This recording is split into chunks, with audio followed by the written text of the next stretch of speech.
কে ছিল সেই ভয়ঙ্কর যোদ্ধা যার ভয়ে শ্রীকৃষ্ণ সরাসরি যুদ্ধ না করে রণক্ষেত্র ছেড়ে পালিয়ে গিয়েছিল? অনেক বছর আগে মগধের রাজা জরাসন্ধ বারবার চেষ্টা করেও শ্রীকৃষ্ণকে পরাজিত করতে পারছিলেন না। তখন তিনি সাহায্য নিলেন যবন দেশের রাজা ভয়ঙ্কর কালযবনের। সে ছিল অত্যন্ত শক্তিশালী ও অহংকারী। কথিত আছে মহাদেব তাকে বর দিয়েছিল কোনো অস্ত্র তাকে পরাজিত করতে পারবেন না। এই বরেতে কালযবন হয়ে উঠেছিল অহংকারী। কালযবন বিশাল সেনাবাহিনী নিয়ে মথুরা আক্রমণ করলো, সরাসরি শ্রীকৃষ্ণকে যুদ্ধের জন্য চ্যালেঞ্জ করলো। কিন্তু আশ্চর্যের বিষয়, শ্রীকৃষ্ণ যুদ্ধ না করে রণভূমি ছেড়ে ছুটতে শুরু করলো।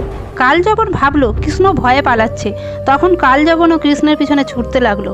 ছুটতে ছুটতে দুজনেই পৌঁছে গেল এক অন্ধকার গুহার ভেতরে।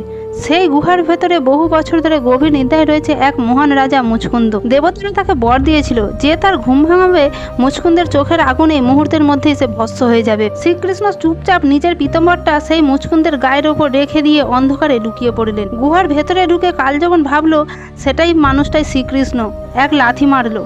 ঠিক তখনই মুচকুন্দ চোখ খুললো আর তার চোখের ভেতর থেকে বেরিয়ে এলো তীব্র আগুন। সেই আগুনে কালযবন সাথে সাথেই ভস্ম হয়ে গেল। এই কাহিনী আমাদের শেখায় সব পরিস্থিতিতে গায়ের জোর নয়, বুদ্ধি দিয়েও জয় করতে হয় যুদ্ধ। জয় শ্রীকৃষ্ণ।